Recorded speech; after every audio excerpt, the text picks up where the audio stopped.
usul al-tafsir. Alors, c'est une appellation qui est composée de deux mots, usul et tafsir. Alors, on va décortiquer d'abord linguistiquement. Alors, le cours va se dérouler ainsi.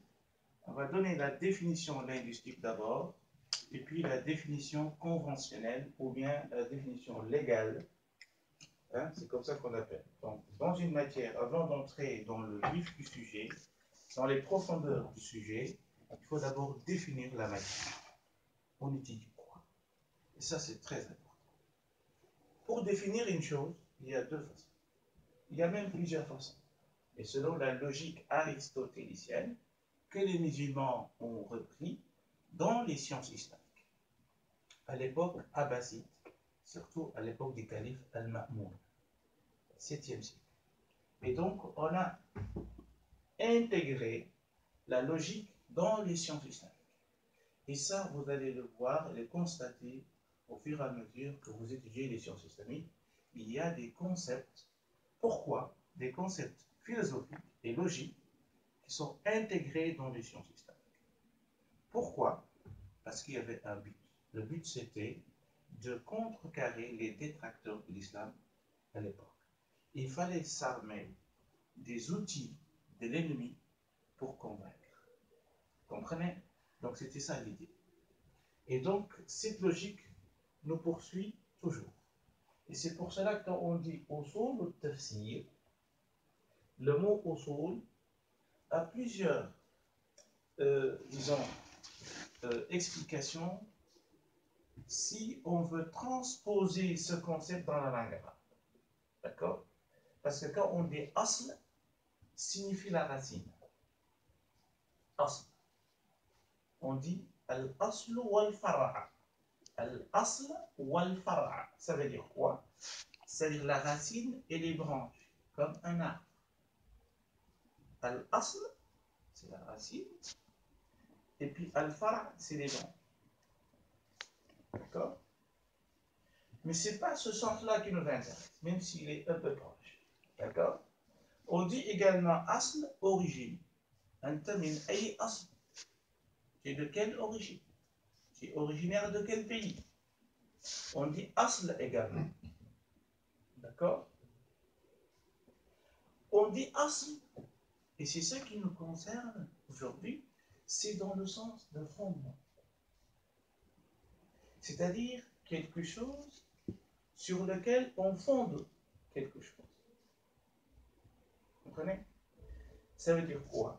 Ça veut dire qu'on a une base, on a un fondement, on a envie de construire un bâtiment, il faut faire un fondement. Et le bâtiment va se reposer sur ce fondement-là. Et ce fondement-là doit être solide. Ce qui veut dire quoi?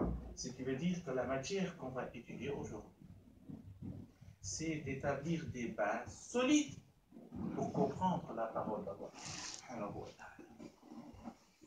Vous comprenez? C'est là?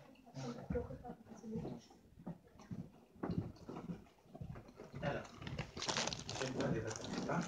Comme ça, vous laissez. Hein? J'aime pas les retards parce que ça permet de répéter et on va pas avancer. C'est pas pour vous, madame. C'est pour tout le monde. D'accord? Alors, moi, moi, si je venais en retard, vous me pardonnez. Hein? Alors, j'étais où? Les bases. Les fondements, pourquoi les savants, ils se sont dit, le Coran est tellement important, c'est la parole de Dieu, c'est la parole d'Allah subhanahu wa ta'ala, pour que quelqu'un s'aventure à aller expliquer le Coran, il faut quand même mettre des bases, des fondements. Il ne faut pas laisser n'importe qui appréhender le Coran et commencer à parler et dire n'importe quoi. Et donc, il faut mettre des bases. Et c'est ça qui est à l'origine de cette science. Nos savants, tellement ils se sont dit, le Coran c'est notre base, c'est notre référence. Il faut des critères, il faut des bases, il faut des règles. Avant d'expliquer le Coran. Ce n'est pas donné à n'importe qui. Et donc, l'as, c'est le fondement. Le fond. Tafsir, hein? c'est l'exégèse, c'est l'explication. Mais on va donner une explication beaucoup plus approfondie que ça. Alors, et donc, la matière à étudier, c'est quoi? C'est tafsir. C'est l'exégèse du Coran. Mais ici, ce n'est pas l'exégèse du Coran qui nous intéresse. C'est ça qui nous intéresse. Usul, tafsir. Les fondements de l'exégèse. Quelles sont les règles? Quels sont les fondements? Quels sont les préceptes et la méthodologie à utiliser pour comprendre le tafsir? Ou bien pour faire le tafsir? Est-ce que vous comprenez? Aujourd'hui, on ne va pas prendre un verset et commencer à expliquer. Avant de faire ça, avant de prendre une sourate et expliquer cette sourate, il faut connaître ces fondements-là. C'est bien? Très bien. Maintenant, le mot tafsir, les savants nous disent, ça vient de deux origines. Soit du mot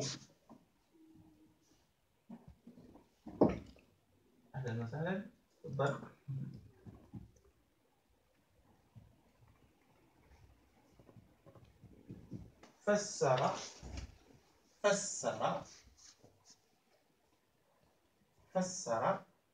qui signifie expliquer,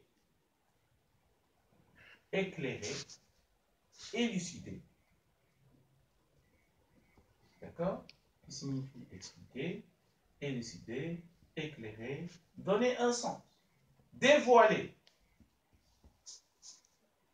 Surtout le mot dévoiler. Il faut insister sur ça. D'accord? Le mot tafsir, vous voyez l'arbre, il y a, comment on dit ça? Là où la fleur sort, comment on appelle ça? Le bourgeon. Le bourgeon, c'est ça? Exactement. Et donc, quand c'est le ou la? Le bourgeon, quand le bourgeon s'ouvre pour que la fleur sorte, comprenez? C'est ce qu'on appelle fassara. Ça veut dire quoi? Écoutez bien, pour voir l'intelligence de nos savants, que le mot, le sens du mot, il est caché à l'intérieur du bourgeon. Et quand il s'ouvre, c'est comme si on a dévoilé ce qui était caché. C'est-à-dire le sens, il est caché à l'intérieur, et là, il commence à se dévoiler. Vous comprenez?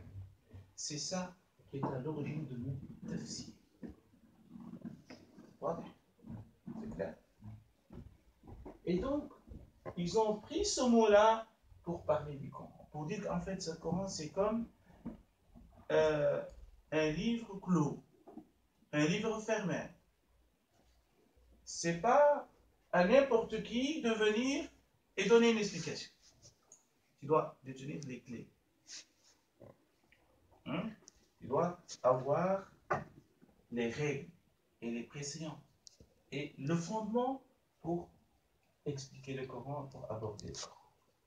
Et donc, c'est ça l'origine du mot tafsir. D'autres nous disent, le mot tafsir, en fait, vient de safara.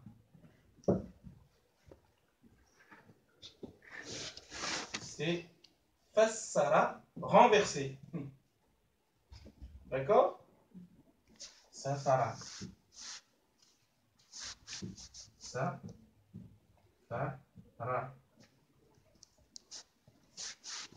Et qu'est-ce que ça veut dire? Ils ont dit c'est le même sens. C'est le même sens dans quel sens?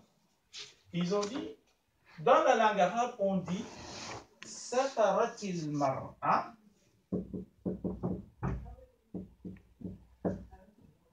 an wajhiha. La femme a dévoilé son visage quand elle enlève le voile. Quand elle enlève son voile, on dit hadhihi al-mar'a safira. Et ça, vous le trouvez surtout ceux qui lisent les journaux en arabe, surtout ce qui concerne la mode et autre chose, quand on critique, on dit c'est une femme qui n'a pas d'hijab. Comprenez? On dit هذه امرأة سافرة pour dénigrer cette femme. Comprenez? Et donc ça vient du mot safara. Pas le mot safara qui signifie voyage également. Safir. C'est les mêmes lettres. Safara, safara. D'accord? Mais qui a un autre sens. Comprenez? Alors, donc, safara ici, c'est dévoiler le visage. Quand la femme dévoile son visage, elle saute son voile. Et donc, ça donne le même sens que le dévoilement. Élucider. Et donc, c'est le même sens. Alors, dans le Coran, maintenant, on va ouvrir le Coran. Voilà, ça j'ai oublié de vous dire que les cours que moi je donne, il faut toujours avoir le Coran en main. Pourquoi? Pour deux raisons.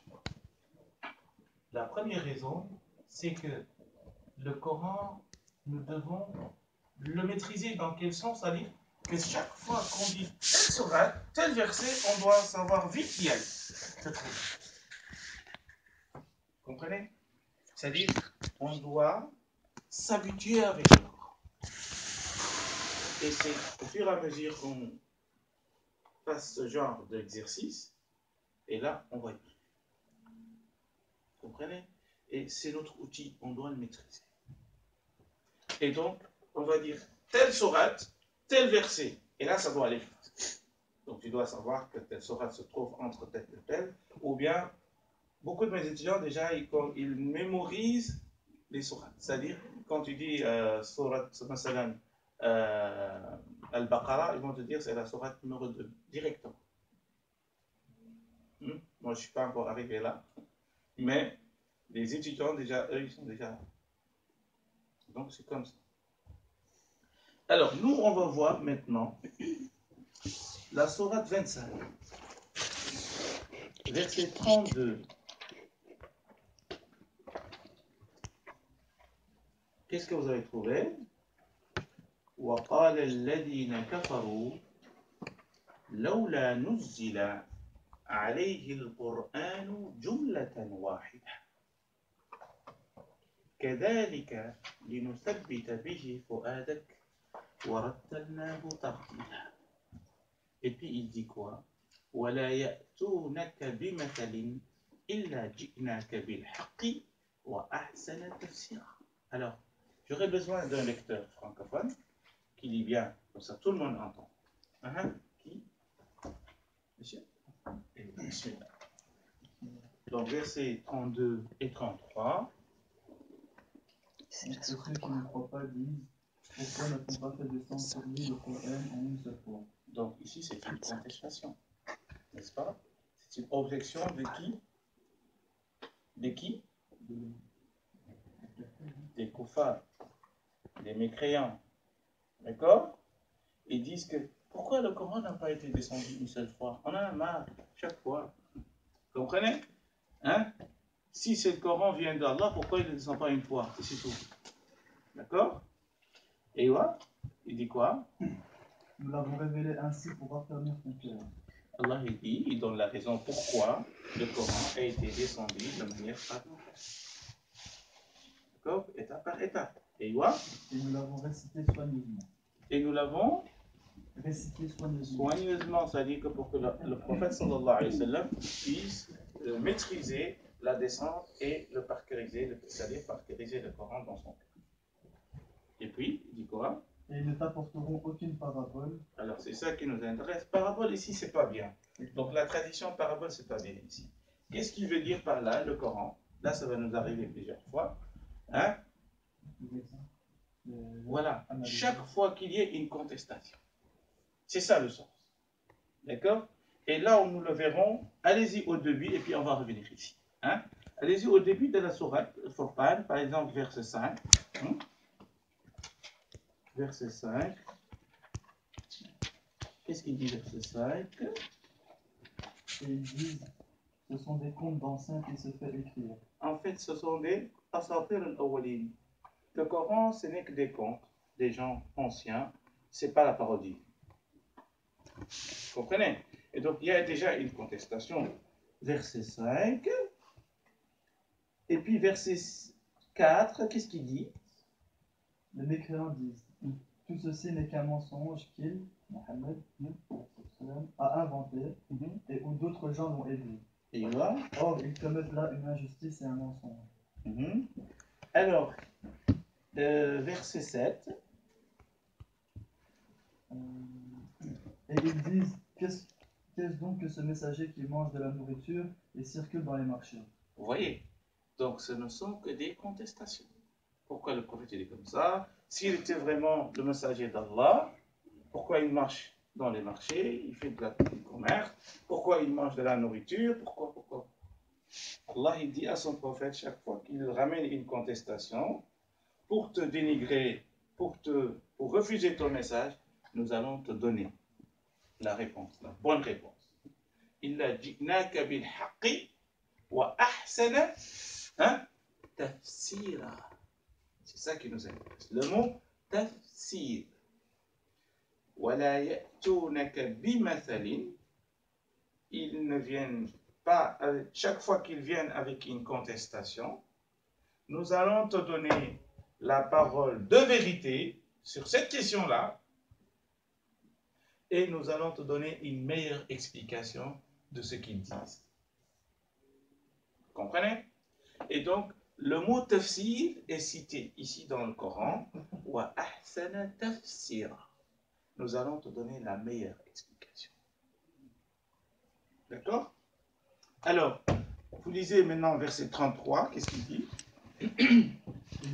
Ils ne t'apporteront aucun exemple sans que nous t'apportions la vérité, avec la meilleure interprétation. La meilleure interprétation. D'accord? Donc, parmi les sens du tafsir aussi, interprétation. Mais on verra que le mot interprétation, dans la théologie, ça donne un autre sens. D'accord? Et ça, on le verra tout à l'heure. Alors, c'est bon pour l'explication de usul et tafsir? C'est clair? Je résume, je récapitule, vite. Alors, cette matière se compose de deux choses. Composée de deux choses.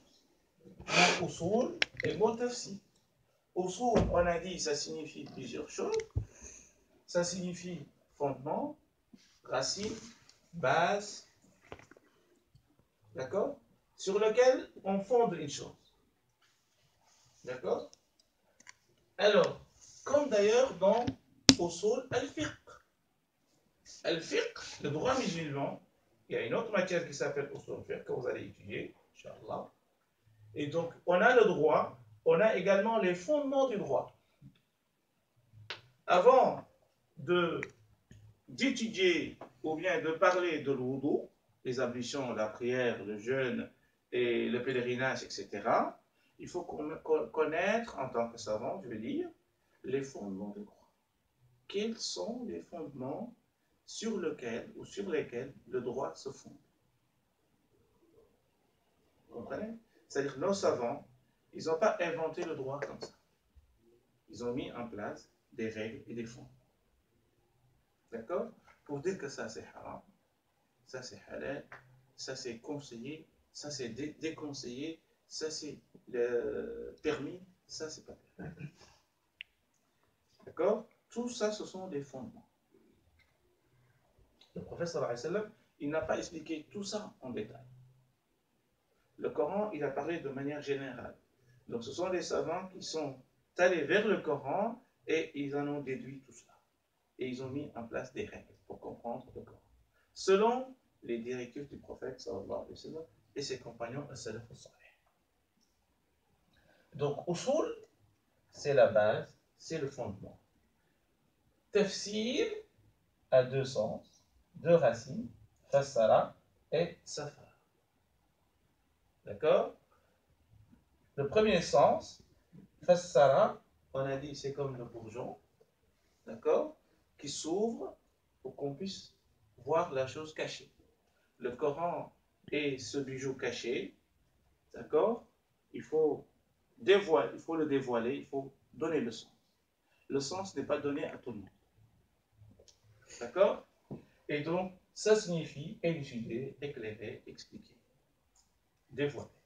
Ou bien, ça vient du mot safara comme sufurul mar'ati an wajiha, quand la femme ôte son voile, elle enlève son voile, on dit elle a un visage nu, c'est-à-dire on voit son visage. D'accord?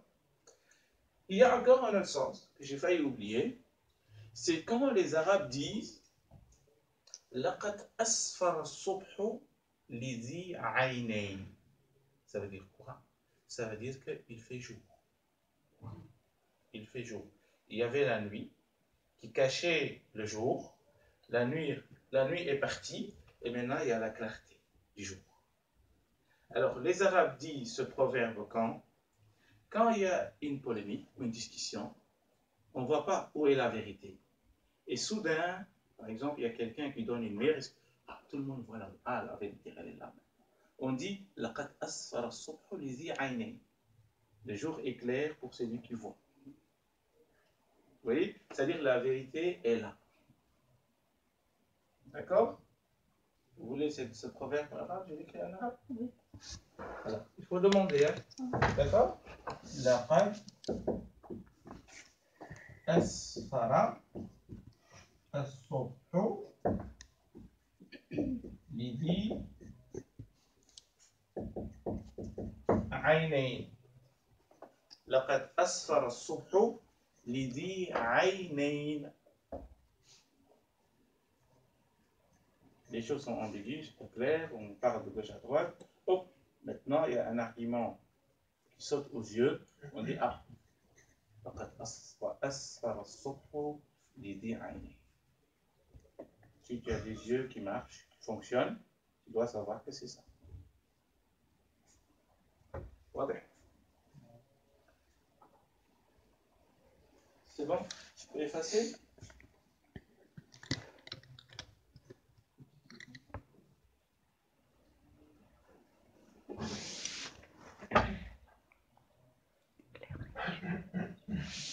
Alors, vous mettez le verset que je viens de donner, Sourate 25, verset 33. Excusez-moi. La traduction, c'est quoi en français? Pardon? La traduction du... C'est le jaillissement de la vérité. Quand la vérité s'éclate. Excusez-moi, je me trompe peut-être, il n'y a pas un verset aussi, il y a Asfar. Si. C'est ça. Oui. C'est le même sens? Oui, c'est le même sens. C'est le même sens. Alors, nous étions où? C'est l'explication de la traduction. Pardon? Le jour est clair pour celui qui va. Ok, donc c'est fini maintenant pour Usul et Tafsir. D'accord? Donc tout ce qu'on vient de dire, c'est l'explication linguistique. On n'est pas encore dans le sens conventionnel. Quand les savants musulmans disent Usul et Tafsir, qu'est-ce qu'ils ont? Vous comprenez? Ça c'est seulement, en fait j'ai fait une étude selon les dictionnaires. On n'est pas encore dans la matière. J'ai expliqué les deux mots dans le dictionnaire arabe. Qu'est-ce qu'on entend par usul, qu'est-ce qu'on entend par tafsir. D'accord? Maintenant, l'appellation de cette matière, c'est deux mots. C'est usul ou tafsir. Et donc maintenant, on va donner la définition conventionnelle. Conventionnelle. Et comme je dis au départ, c'est toujours comme ça. Pour étudier une matière, il faut donner la définition linguistique et la définition conventionnelle ou bien la définition légale. C'est pareil. Ou bien la définition terminologique. Ce sont les trois appellations. Dans les sciences islamiques, vous allez trouver dans un livre, au lieu d'écrire la définition légale ou bien la définition conventionnelle, ils vont dire la définition terminologique. C'est pareil. Selon les différents livres, vous allez trouver ces trois concepts. D'accord? Alors,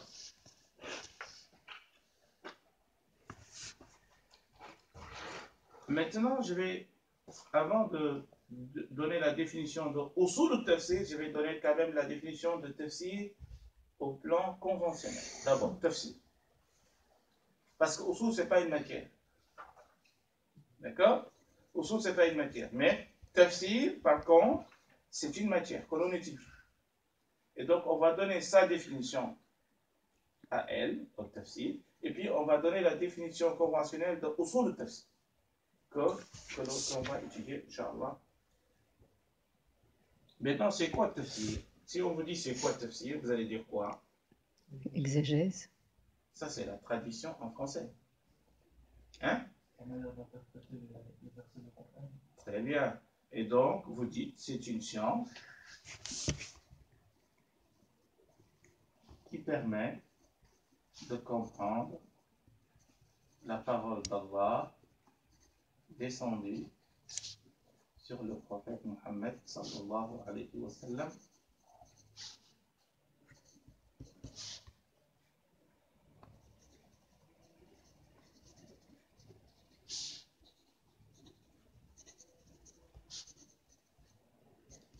C'est une science qui permet de comprendre la parole d'Allah descendue sur le prophète Mohammed sallallahu alayhi wa sallam.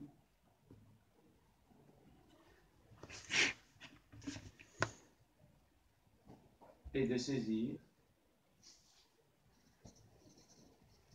le sens des mots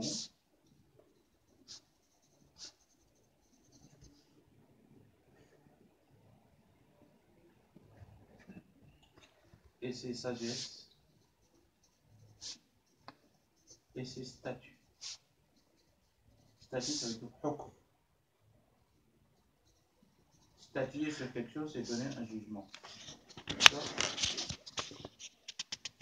Cette définition, vous allez la trouver dans Al-Burhan fi Ulum al-Qur'an. Vous mettez la référence Al-Burhan fi Ulum al-Qur'an.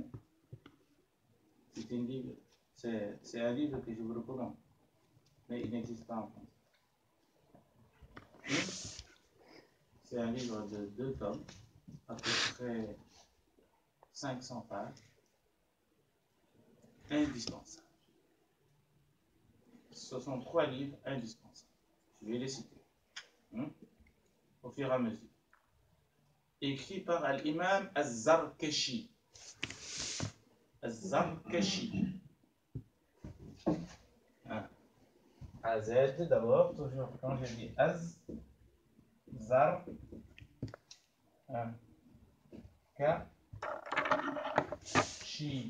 Az-Zarkashi.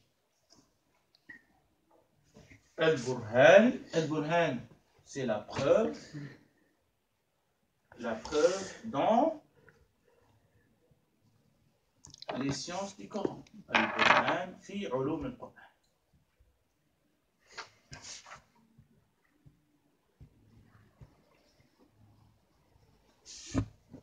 Tome 1, page 13.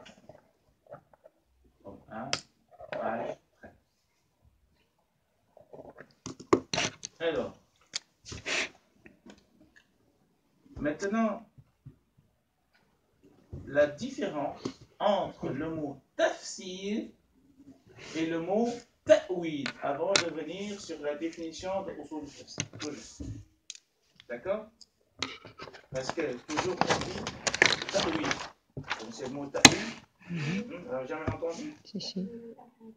Alors, ta'wil al-ahadith dans le Coran. Ta'wil al-ru'ya, interprétation des rêves.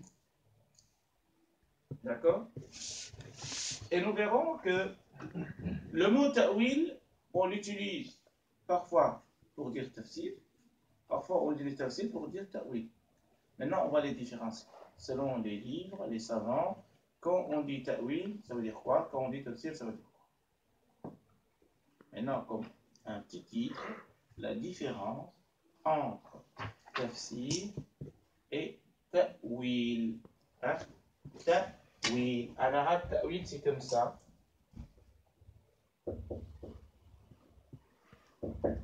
ta'wil. Mettez, ça va être comme ça. Et vous mettez ta'wil, ta'wil. Ta'wil, hein? Mais c'est comme ça. En français, c'est un peu difficile. Alors, première chose, vous mettez, vous dites, les savants disent, certains savants disent, pardon, que ce sont des synonymes. C'est-à-dire que quand on dit tafsir, ça veut dire quoi? Et quand on dit ta'wil, ça veut dire ils ne sont pas cassés la tête, ces savants-là. Ils ont dit c'est la même chose. D'autres disent non, il y a une grande différence entre les deux.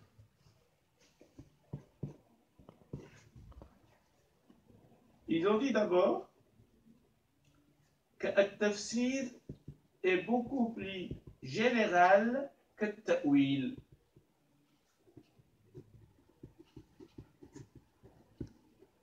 Quand on dit plus général, ça veut dire quoi? Ça veut dire qu'il comporte en son sein plus d'éléments. Il englobe le premier et il contient aussi d'autres éléments. Il est beaucoup plus général. C'est ça le sens. D'accord? Et donc, ils ont dit tafsir est beaucoup plus général que ta'wil. Alors, ils ont expliqué ça comment? Ils ont dit que le tafsir, on l'utilise pour expliquer des mots, on explique, avec tafsir, on explique les mots, les vocabulaires,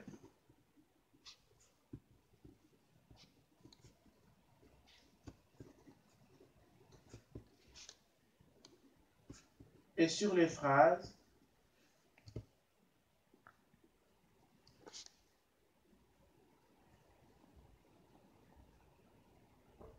et pour expliquer le sens de quelque chose,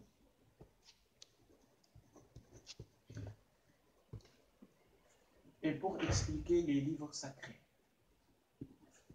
Tout ça, c'est le mot tafsir, c'est-à-dire tafsir englobe tout. Par contre, le mot ta'wil, on l'utilise soit pour les rêves, tafsir aussi, on l'utilise pour les rêves. Hein. Vous comprenez? Et donc, seulement pour les rêves ou pour les livres sacrés. Quand on dit ta'wil, c'est pour ça. Mais quand on dit tafsir, c'est pour tout ça. Et donc, tafsir est beaucoup plus général. D'autres vous disent non, c'est le contraire. Ils disent quoi? Non, c'est le contraire de tout ce que vous venez de dire.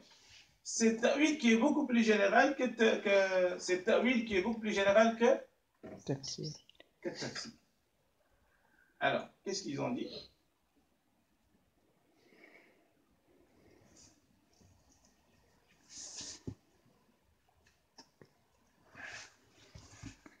Ils ont dit tout ce qu'on a dit sur tafsir, ils ont dit ça c'est ta'wil. Et tout ce qu'on a dit sur ta'wil, ils ont dit ça c'est tafsir.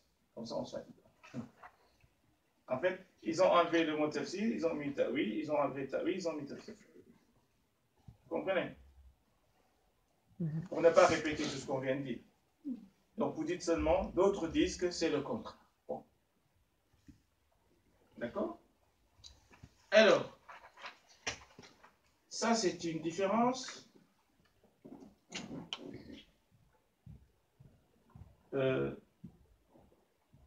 qui n'est pas très intéressante quand on va étudier la théologie. Mais ce qui va être vraiment intéressant, c'est la différence qu'on verra tout à l'heure. D'accord? Alors, et ça, c'est la différence la plus connue. C'est-à-dire qu'il faut vraiment garder à l'esprit ce qu'on va dire maintenant. Ils ont dit at-tafsir, c'est tout ce qui se rapporte au naql, au texte sacré. Je répète. Quand on dit tafsir, c'est l'explication d'un texte par un texte.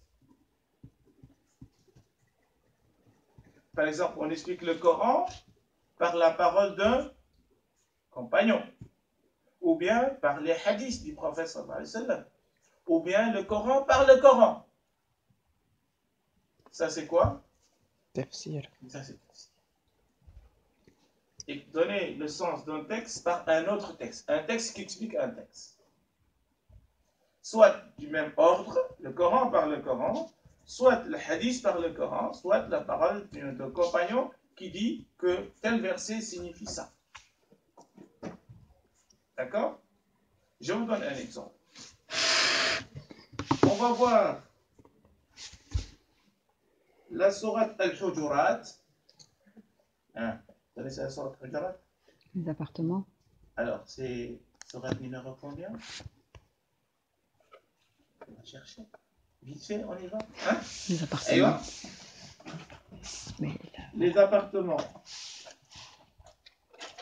Verset 3, pardon, c'est ça, on va voir. Verset 9. C'est sourate combien? 49, 49, verset 9. 9. Qu'est-ce qu'il dit ce verset?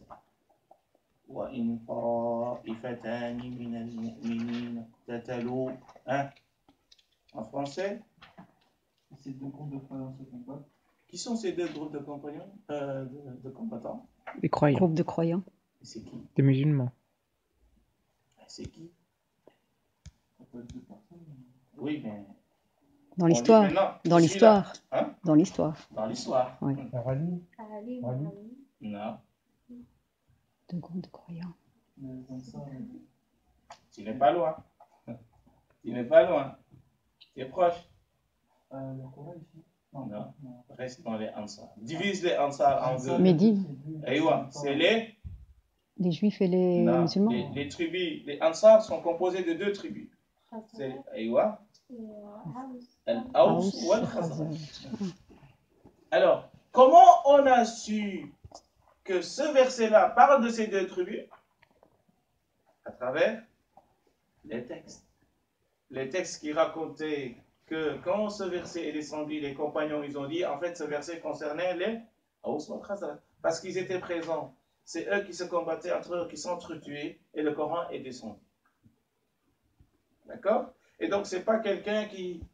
Ah non, je pense que ce verset... Vous comprenez? Hein?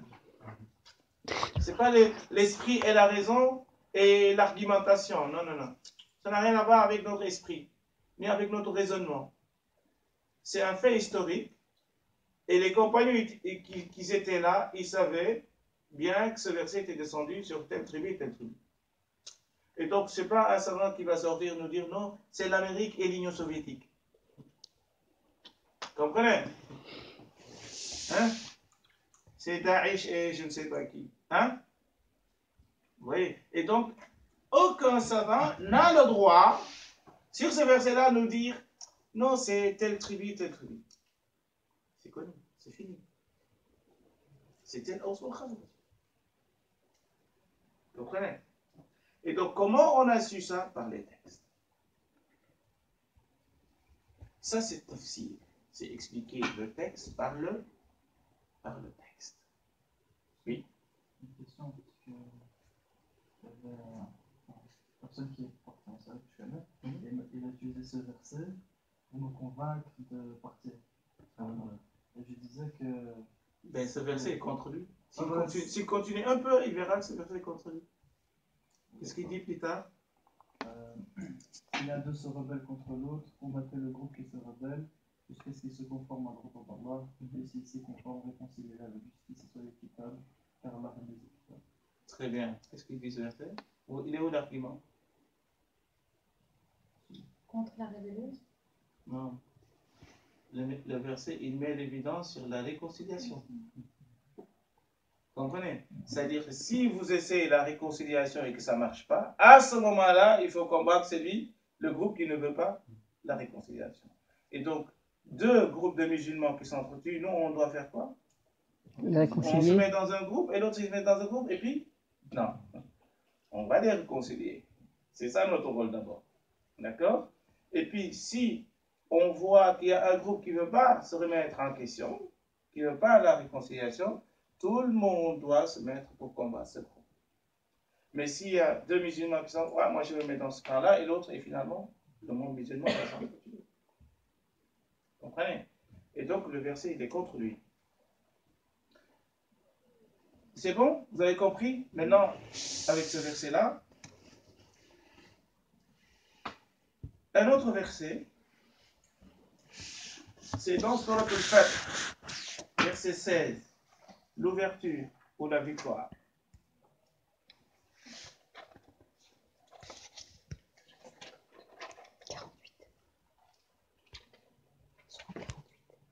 Non, prenez le Baqara, c'est bon. Prenez le Baqara.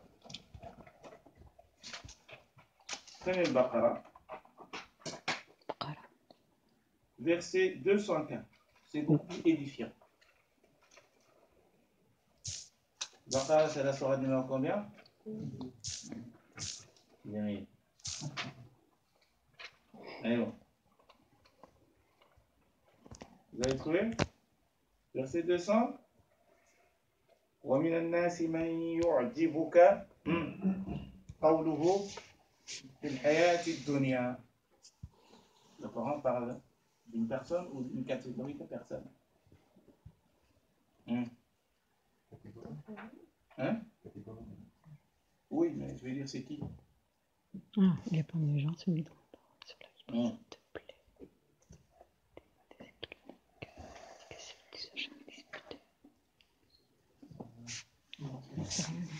Oui, c'était un hypocrite. Continuez le verset, lisez le verset en français. Qu'est-ce qu'il dit? Oui. Il y a parmi les gens qui livrent la parole sur la vie présente de Dieu, et qui prend Allah à témoin de ce qu'il a dans le cœur, tandis que c'est le plus acharné des disciples. Donc c'est un hypocrite. Ce qu'il dit, ce qu'il fait, rien à voir. D'accord? Et qui était cet hypocrite? Celui qui a fait son nom avec musulman en église. Je veux son nom. Hein? Moi, je veux son nom. Hein? C'est Al-Akhnas ibn Shurayq. Alors, vous allez noter. Al-Akhnas. Al-Akhnas ibn Shurayq.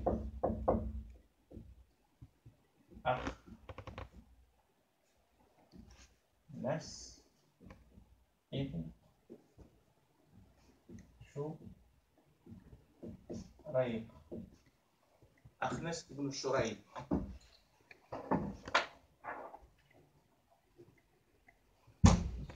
Oui.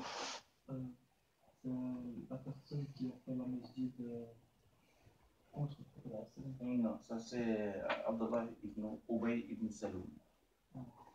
C'est le plus grand hypocrite de l'histoire. C'est pas lui. Non, c'est pas lui.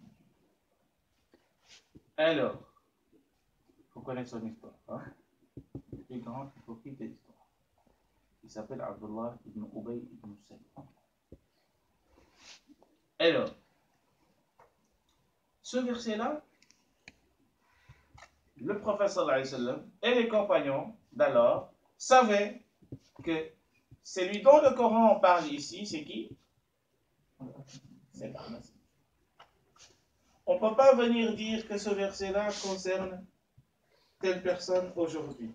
Oui, on peut dire que ce verset, en fait, s'applique à cette personne. Si la personne est hypocrite. Vous voyez? Mais ce verset a été révélé pour qui? Pour quelle raison? Quelle personne? Ça, on ne peut pas dire que c'est l'Union soviétique ou autre chose. Aucun savant va venir, oui, Allah, il a fait descendre ce verset parce qu'il savait que Bush ou je ne sais pas qui va faire telle chose. Vous comprenez ce que je suis en train de vous dire? Voilà. Maintenant, on peut l'appliquer sur n'importe qui l'on considère comme hypocrite. Avec.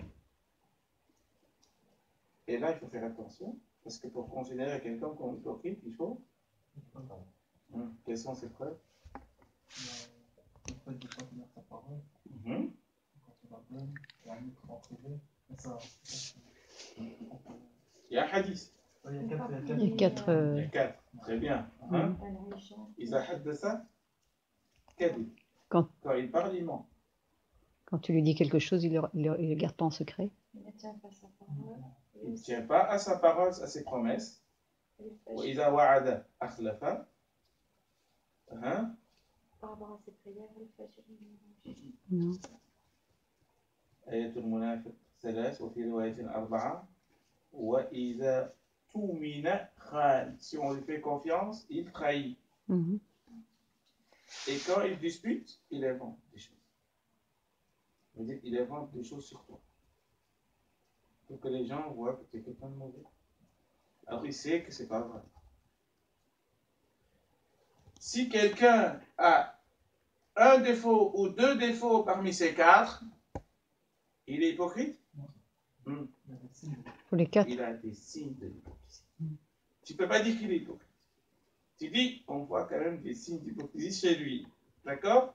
Mais quand il en a, combien? 4. 3 ou? Ou 4. Ou 4. À ce moment-là, tu peux dire, il est hypocrite. D'accord? Vous pouvez l'écrire en arabe. Oui. Vous mettez le hadith de l'hypocrite sur le cher Google. Hein? Et là, vous le verrez. Hein? D'accord? إذا حدث كذب وإذا وعد أخلف وإذا اؤتمن خان وإذا خاصم فجر. D'accord?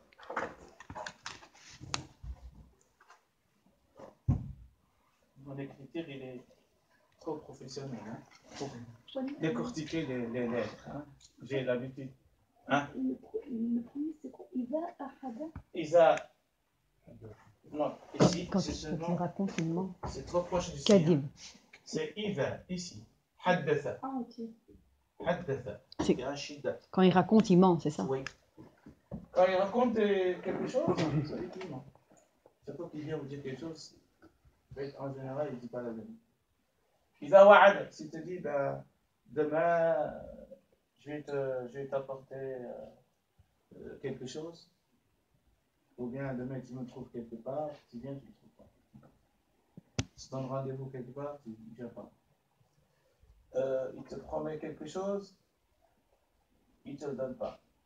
Ou les autres, tout minachan, si tu lui fais confiance, tu lui donnes un secret, ou bien tu lui dis, garde-moi cet argent, tu reviens quelques jours, c'est parti. Ou bien il a déjà dévoilé ton secret. Ou Isa khasama fajan, quand il dispute, il invente des choses.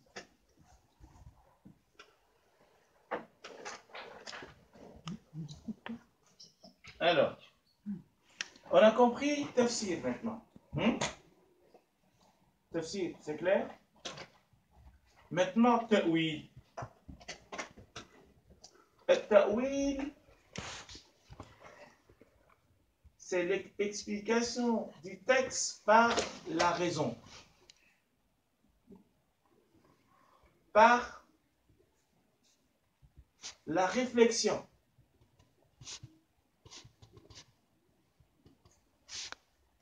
C'est-à-dire, j'ai un verset devant moi, d'accord? Il n'y a pas d'athar, il n'y a pas de texte sacré qui l'explique. Le professeur Hassan, il n'a rien dit là-dessus. Les compagnons, ils n'ont rien dit là-dessus. Ça, on verra tout à l'heure. Est-ce que tout le Coran a été expliqué par le prophète ou pas? Ça, on va voir. C'est un débat. C'est le sujet suivant. Est-ce que tout le Coran a été expliqué par le prophète, sallallahu alayhi wa sallam, ou pas? Ou bien il a expliqué une partie, il a laissé une partie. Pourquoi? Tout ça. On verra tout à l'heure. D'accord? Et donc, ici, ta'wil, c'est expliquer le texte par la raison, par une réflexion humaine. C'est ce qui fait D'accord? De quelqu'un qui n'a pas l'immunité. C'est-à-dire l'immunité. C'est-à-dire c'est quelqu'un qui peut se tromper. Par contre, quand le prophète sallallahu alayhi wa sallam donne l'explication au verset, il n'y a pas moyen qu'il se la yantiqu anil hawa in huwa illa wahyun yuha. Il ne dit pas, il ne parle pas sous. D'accord? Tout ce qu'il dit, c'est une inspiration. C'est une révélation. C'est bon? Je donne maintenant un exemple ou deux sur Ta'wil dans le Coran. Alors, prenons le verset At-Tawbah. C'est la sourate 9, ça je connais. Hein? Tawbah, c'est la sourate 9 parce que j'y vais souvent. Hein? Sourate Tawbah, c'est 9, verset 41.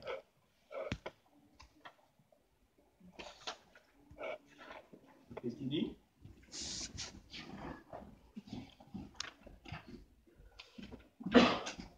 Qu'est-ce qu'il dit? Tu peux me dire? Léger ou lourd, lancez-vous au combat et luttez avec vos biens et vos personnes. Léger ou lourd, lancez-vous au combat. Lancez-vous au combat. Anfiru khifafan وثقيلا. Alors, wathiqan. Alors, ici, ce verset-là, léger ou lourd, Allah, professeur Hassan, il n'a rien dit. On n'a pas de texte. Et donc, qu'est-ce qu'il faut utiliser? Ta'wil. La raison. La raison. D'accord? Et c'est pour ça que les savants, ils ont donné plusieurs explications. Vous allez trouver les tafsirs. Chaque mufassir, il dit quelque chose d'autre. Différent maintenant. Je vous donne des exemples. Ils ont dit, quand vous soyez léger, ça veut dire des jeunes. Lourd, ça veut dire des vieillards. Vous voyez? C'est une explication. C'est logique. Ça peut l'être. Mais on n'est pas sûr. Ça reste une réflexion humaine. Ça veut dire que tu ne peux pas dire oui. Je suis sûr que c'est ça. Hein? Comme font certains. Ah oui, c'est ça. Non. Il n'y a pas de texte sacré, donc ce n'est que ta pensée. D'accord? Tu n'as pas à l'imposer à qui que ce soit. Voilà. C'est pas parce qu'il nous cassine qu'il est dit, hein? D'accord? Que, voilà, on doit se soumettre. Non. Demain, cher Zakaria peut venir vous donner une explication. Vous devez le mettre sur le même pied d'égalité que Ibn Kassir. Sauf que vous allez dire, ouais, Ibn Kassir, quand même, c'est plus savant. D'accord? Mais, en fait, vous devez les apporter les mêmes crédits. C'est-à-dire que c'est une réflexion humaine. Les deux peuvent se tromper. Vous comprenez ce que je suis en train de vous expliquer là? Et c'est pour ça qu'Ali ibn Abi Talib, il disait Inna al-haqqa la yu'rafu bi aqdar al-rijal, bal a'rif al-haqqa ta'rif ahla. La vérité ne se reconnaît pas à travers le degré de quelqu'un. Connais la vérité et tu connaîtras qui dira la vérité. Je répète. Inna al-haqqa la yu'rafu bi aqdar al-rijal. J'ai entendu cette phrase. Tu vas d'abord connaître la vérité et tu vas savoir qui l'a dit. Inna. Maintenant, j'ai essayé d'écrire correctement. Hein? Inna al-haqqa la yu'rafu bi aqdari al-rijal. أعرف أعرف الحق أعرف الحق تعرف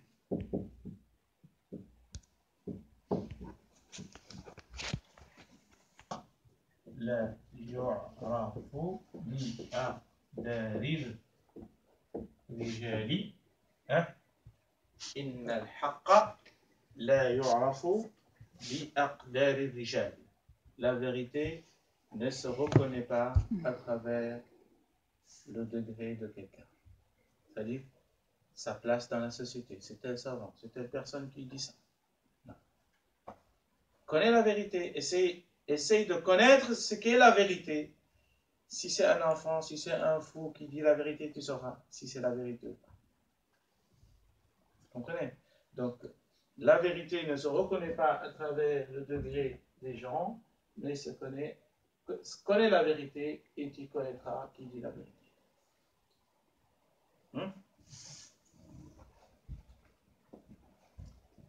Alors,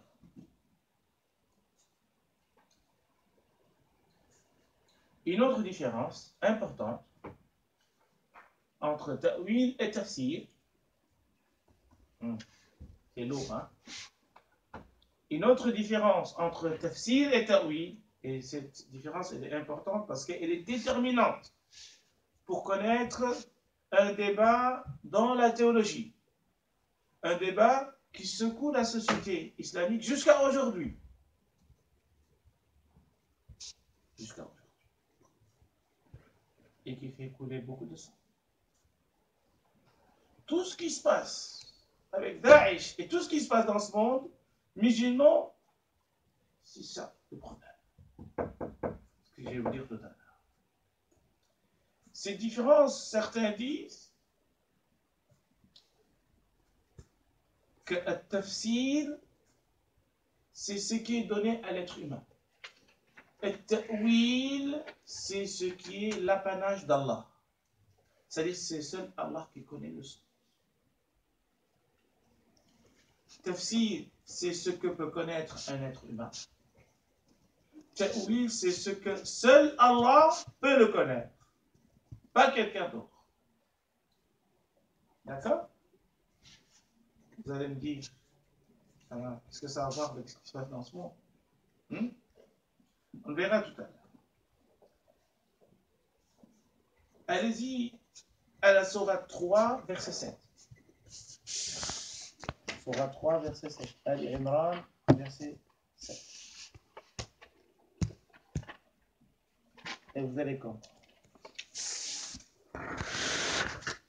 Qu'est-ce que dit ce verset? والذي أنزل عليك الكتاب منه آيات محكمة وأخر متشابهة فأما الذين في قلوبهم زيغ فيتبعون ما تشابه منه ابتغاء الفتنة وابتغاء تأويله وما يعلم تأويله إلا الله وما يعلم تأويل إلا الله والراسخون في العلم يقولون آمنا به كل من عند الله وما يذكر إلا أولو الألباب. صدق الله. Alors, qui va nous traduire le verset? C'est lui qui a fait descendre sur le livre. Il s'y trouve des versets sans équivoque. Il se trouve dans le Coran, dans ce livre, des versets sans équivoque, c'est-à-dire qu'ils sont clairs et limpides. Seulement une interprétation possible. Est-ce que vous me comprenez?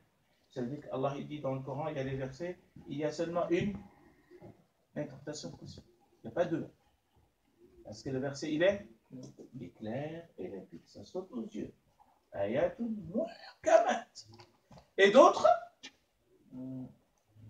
Et d'autres versets qui peuvent prêter à interprétation. Qui peuvent prêter à plusieurs formes d'interprétation. C'est al-mutashabihat. C'est-à-dire des versets équivoques. Équivoques. Les versets univoques, ça veut dire qu'il n'y a pas moyen de l'interpréter autrement que ce qui saute aux yeux. D'accord? Donc il y a des versets équivoques et des versets univoques. Des versets clairs, limpides, une interprétation possible, et des versets équivoques où ça peut donner à plusieurs formes d'interprétation. Ceux qui ont dans le cœur quelque chose qui n'est pas honnête, ils vont utiliser ces versets dits équivoques, qui ne sont pas clairs, ils vont l'interpréter à leur guise. Hein? Vous venez de saisir maintenant pourquoi on a tous ces problèmes aujourd'hui?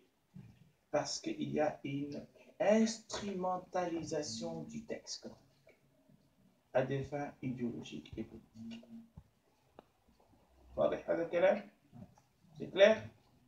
Et continue le verset, qu'est-ce qu'il dit? Les gens, donc, qui ont au cœur une inclination vers l'égarement, parce qu'ils ont un cœur mauvais, hein? Mettent l'accent sur les versets à équivoque. C'est des versets clairs, ça ne les intéresse pas. Hein? Ce qui les intéresse? Voilà, les versets, on sait qu'on peut les tracer comme ça, et ils cherchent à moins. Voilà. Et qu'est-ce qu'ils font? Cherchant la dissension en essayant de leur trouver une interprétation. Ils divisent le monde musulman. Ils divisent les musulmans avec ces versets-là. Oui. Alors que nul n'en connaît l'interprétation. Alors que nul n'en connaît l'interprétation de ces versets équivoques. Hein? À part Allah. À part Allah.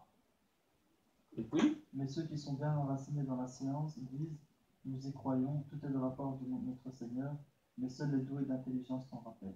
Très bien. Alors ici, il y a un problème dans ce verset-là.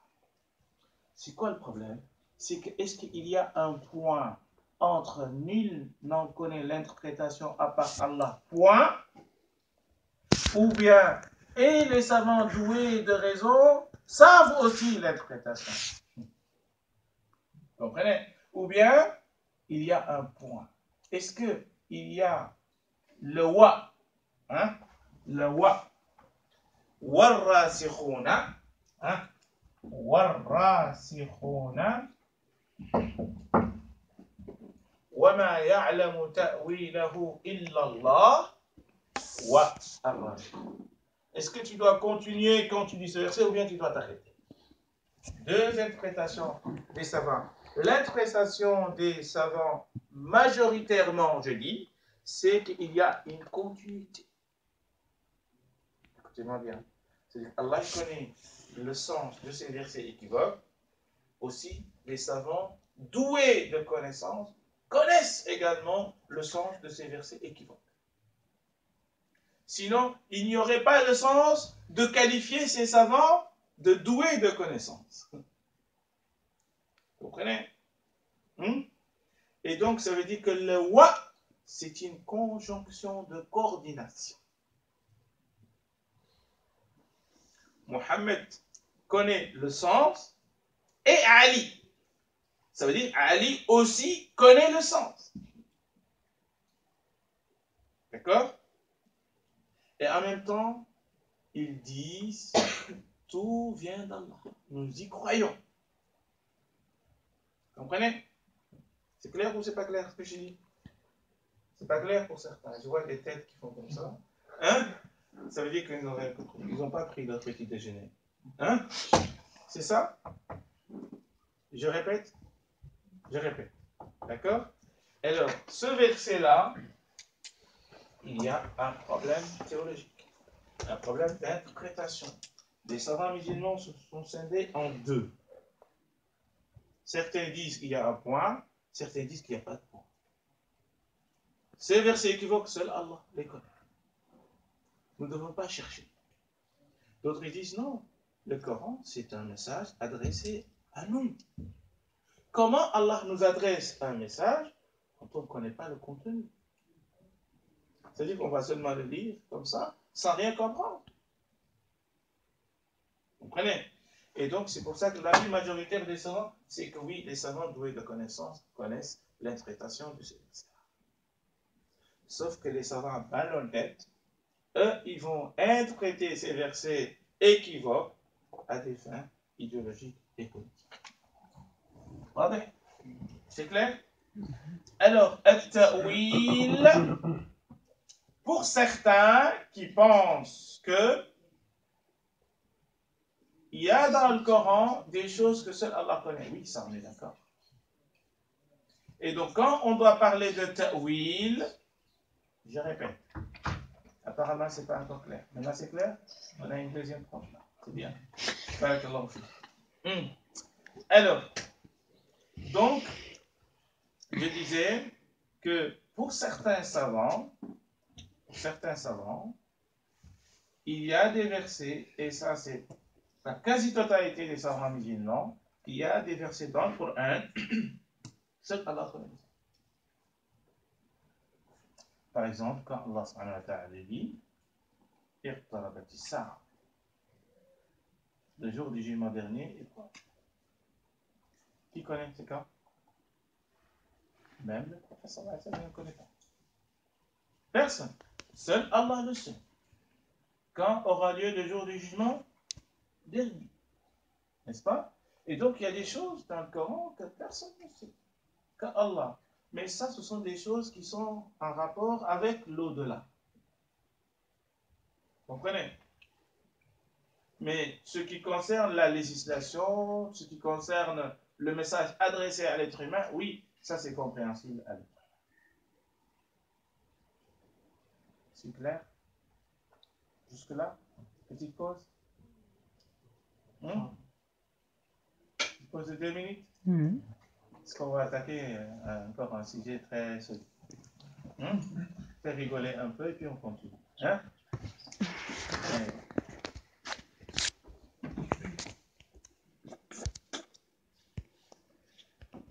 La définition de usul al-tafsir. C'est la définition maintenant conventionnelle. Ou bien la définition légale, ou bien la définition terminologique.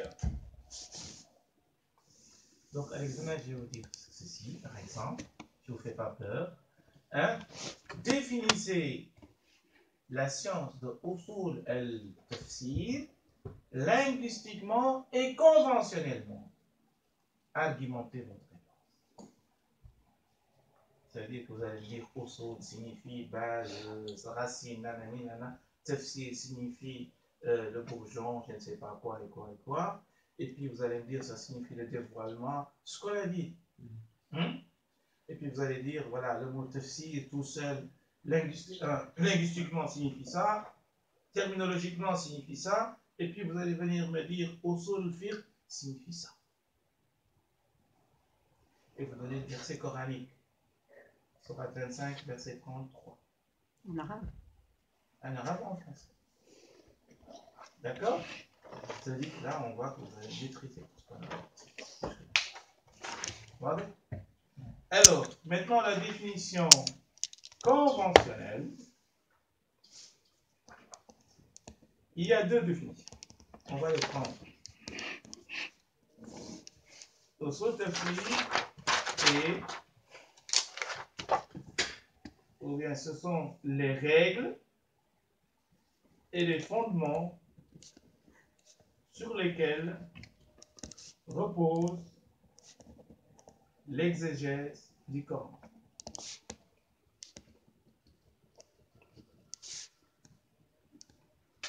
Y compris les conditions et les préséances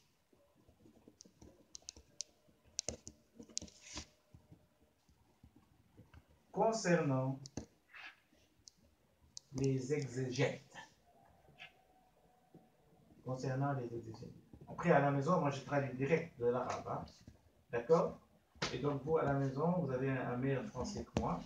Et donc, vous allez le formuler autrement. Hein? Une meilleure formulation de ce qu'on vient. Ah bien, c'est bon? Mais en fait, le sens, il est. Pardon? C'est déjà bien. Donc, je ne suis pas préparé, donc je définis directement du livre. L'exégèse du Coran. Maintenant, si vous m'envoyez ce que vous avez écrit, je vais encore mieux le reformuler. Alors, qu'est-ce qu'on a compris de cette définition?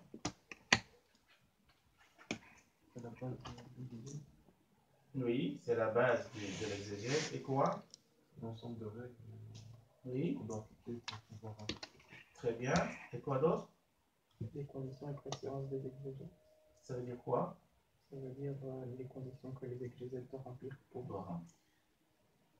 Voilà. Et donc, ce sont des règles qui n'ont rien à voir avec celui qui interprète et des règles et des préséances qui ont à voir avec celui qui interprète. Deux choses. D'accord? Mais il y a des choses qui ne concernent pas l'exégèse, mais qui concernent le texte. C'est-à-dire connaître quel texte qui vient avant l'autre. Vous comprenez? Par exemple, pour expliquer Sirat al-ladina an'amta alayhim, qui sont an'amta alayhim? Les gens dont Allah a comblé de faveur. C'est qui ces gens-là? Comment les connaître? Le Coran, il a expliqué ça dans Surat An-Nisa. Il a dit أولئك الذين أنعم الله عليهم. Même chose. أنعمت عليهم أولئك الذين أنعم الله عليهم من النبيين والصديقين والشهداء والصالحين وحسن أولئك رفيقا. Maintenant, أنعمت عليهم, le Coran l'a expliqué ailleurs. Il a dit ce sont les prophètes, les gens véridiques, les martyrs et les gens pieux. Comprenez? Tu n'as pas à venir dire, voilà, An'amta alayhim, c'est Jean ou Paul. Parce que le Coran lui-même, il a déjà dit. Comprenez? Et donc ça n'a rien à voir avec toi. Ça a à voir avec le texte. Ce sont des règles dans le texte que tu dois connaître. Que le Coran s'explique par le Coran. D'accord? Cheikh, vous pouvez donner le verset de la Surat An-Nisa qui explique... Alors, vite, j'ai bien fait.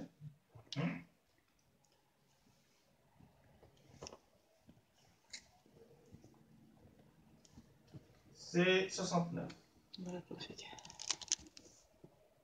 C'est la sourate numéro 4.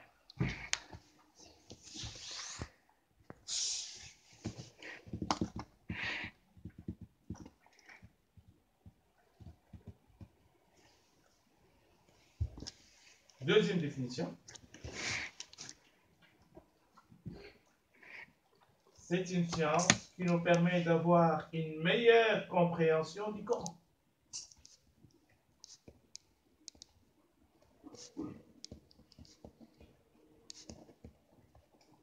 C'est une science qui permet d'avoir une meilleure compréhension du Coran et qui dévoile les voies illégales et égarées utilisées dans l'explication du Coran. Alors, est-ce que je peux le répéter? Alors, je vais le dire. Donc, c'est une science qui permet d'avoir une meilleure compréhension du Coran et qui dévoile les voies.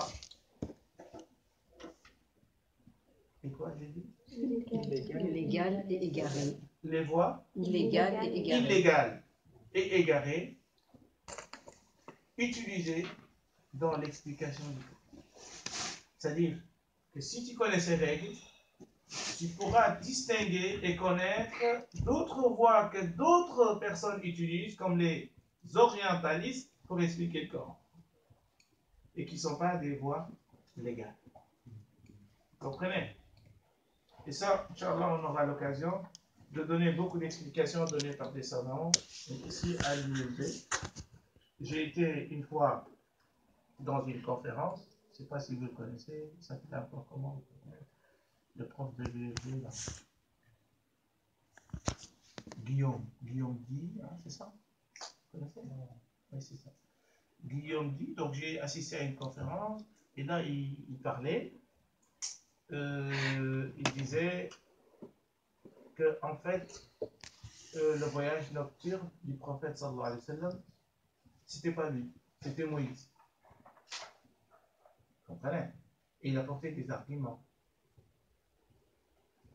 Il a dit, parce que dans le Coran, Allah il dit wa asri bi ibadi laylan. Il parlait de qui? De Moussa. Alors il utilise les mêmes mots et les mêmes phrases, hein, c'est quasiment identique. Sur Moussa, wa asri bi ibadi laylan. C'est-à-dire, fais voyager avec mes serviteurs pendant la nuit. C'est la même chose que le verset Sourate 17, versets 1 et 2. Subhanalladhi asra bi abdihi laylan. Vous voyez, c'est les mêmes mots, c'est les mêmes phrases. Il a dit, qu'est-ce qui nous dit qu'ici c'est le prophète? Vous n'avez aucune preuve. Et alors on voit le même verset identique avec Moussa. Et c'est lui qui a fait l'exode dans la Bible. C'est lui qui est sorti d'Égypte avec son peuple pendant la nuit. Et donc, ici, le voyage nocturne, oubliez-vous les musulmans. Ça n'existe pas. Wallah al-Azim, je vous dis, sur le coup, j'étais comme ça. Parce que j'ai jamais entendu ça. Et puis j'ai vu cette rassemblage, ça m'a tourné la tête, comme ça. Je me suis dit, qu'est-ce qui se passe? Et soudain, Wallah al-Azim, je me suis dit, mais il se trompe ce gars. Il se trompe. Parce que dans le verset, il est entré dans le Masjid al-Haram et le Masjid al-Aqsa. Alors c'est pas l'Égypte. Le Masjid al-Haram se trouve où? La Mecque. Et Moussa, il n'a jamais mis des pieds. Subhanallah. Et là, il a terminé la conférence. J'ai dit, monsieur, je pense que vous êtes trompé. Il m'a dit, pourquoi? J'ai dit, parce que, est-ce que dans l'histoire, quelque part, Moussa, il a mis des pieds à Masjid al-Haram à la Mecque? Non, je lui ai déjà posé. Masjid al-Haram se trouve où? Il m'a dit à la Mecque. J'ai dit, très bien. J'ai dit, est-ce que dans l'histoire, quelque part, même dans la Bible, même dans les ouvrages, Moussa, Moïse avaient mis des pieds à la Mecque? Non, c'est pas. Je lui ai dit, donc c'est pas lui. Donc cherchez quelqu'un d'autre. Salam alaikum. Voilà. Donc ça peut être que Mohammed sallallahu alayhi wa sallam. C'est lui qui a habité à la Mecque et c'est lui qui a voyagé min Beit al-Maqdis, Jérusalem, jusqu'à là. Assalamu alaikum wa rahmatullahi wa barakatuh.